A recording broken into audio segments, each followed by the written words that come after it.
E aí, falando de doença mental especificamente, né? Aí a gente vai falar da depressão, que é bastante comum, é a mais comum no mundo, né? Em termos de problema de saúde mental. Que pode ter alguns sintomas, como tristeza profunda, pode ter falta de apetite ou pode ter aumento do apetite, né? Pode ter perda do interesse em atividades, a pessoa não tem interesse em fazer nada, né? Por isso que às vezes as pessoas confundem, acham que a pessoa é preguiçosa, não tem ânimo, não tem vontade de sair da cama, não tem vontade de sair para passear, conversar, começa a se isolar.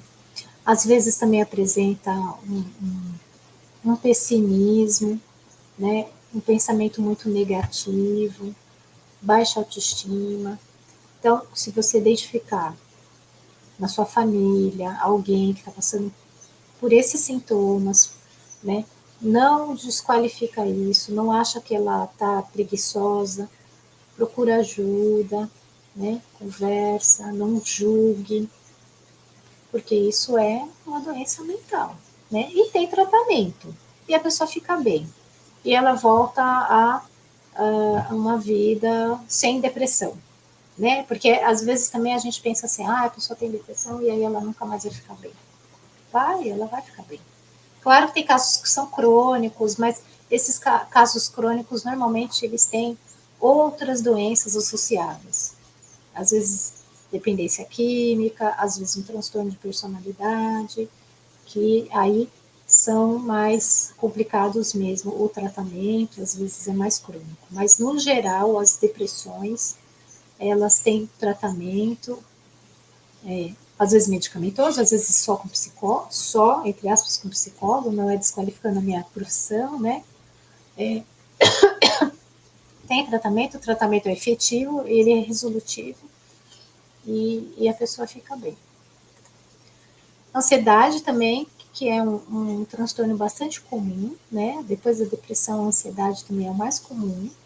Dentro da ansiedade, a depressão, desculpa, a ansiedade, ela tem tipos, né? A gente tem tipos de ansiedade, tem vários tipos. A ansiedade não é uma coisa uniforme, que toda pessoa que tem ansiedade, ela é de um determinado, vai ter os mesmos sintomas. Né? A gente tem, por exemplo, a fobia social, é um transtorno de ansiedade. A gente tem algumas fobias específicas, que também são transtorno de ansiedade. Por exemplo, alguns medos irracionais, que a gente chama. Na infância, a gente tem a ansiedade de separação, que é aquela criança que tem muita dificuldade de separar da figura que cuida, que chora muito quando a mãe ou o pai sai, ou a pessoa que cuida, né? Não, nem sempre é a mãe ou o pai. Até cachorro, né? Até os animais têm ansiedade de separação. Tem animais que quando o dono sai, ele praticamente quase falece, né? Eu tô com um caso assim. Chora, arranha a porta, né? Isso chama ansiedade de separação. Também tem tratamento.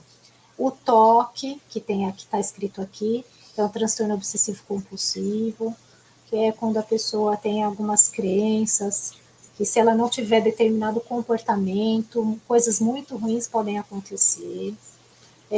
A gente tem o transtorno de estresse pós-traumático, também é um transtorno de ansiedade, que está relacionado, por exemplo, quando a pessoa passa por uma situação,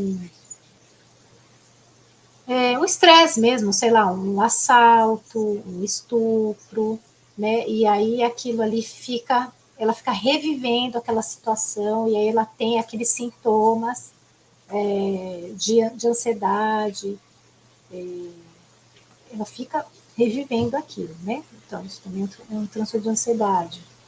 A gente tem o pânico, o transtorno do pânico, que também é um transtorno de ansiedade, quando a pessoa, do nada, porque, claro, dentro da psicoterapia a gente vai identificar que não é bem assim do nada, mas quando a pessoa não fez tratamento, ela identifica que foi do nada. Do nada, ela estava num túnel, ficou tudo preto e ela começou a passar mal, achou que ia ter um ataque cardíaco, chamou o SAMU. Quando chegou lá no SAMU, fez todos os exames, estava tudo normal.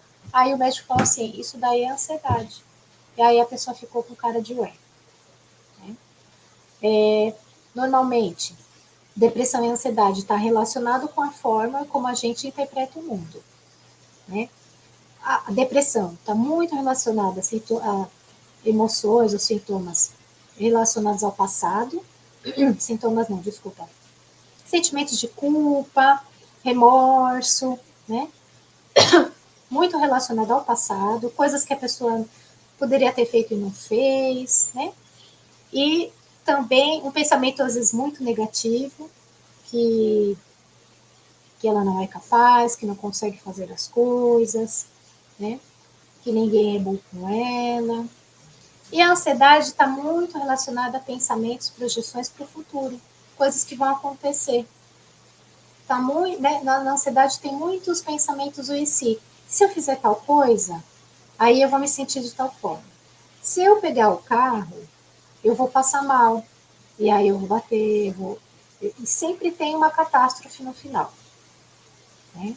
Então, resumindo, né, assim, só para resumir, para poder entender um pouquinho mais sobre a ansiedade.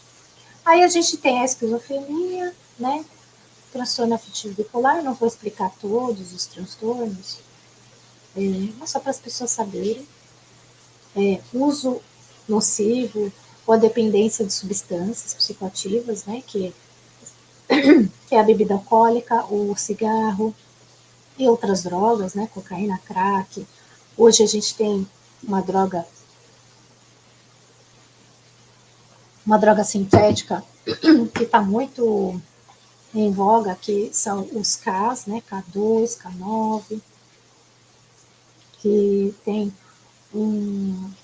são drogas sintéticas que imitam a maconha, né, mas não é maconha, porque elas são sintéticas, elas são produzidas em laboratório. A maconha, ela não é produzida em laboratório, ela é obtida através de uma planta, né?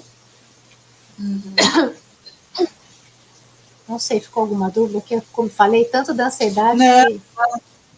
Não, que tá legal.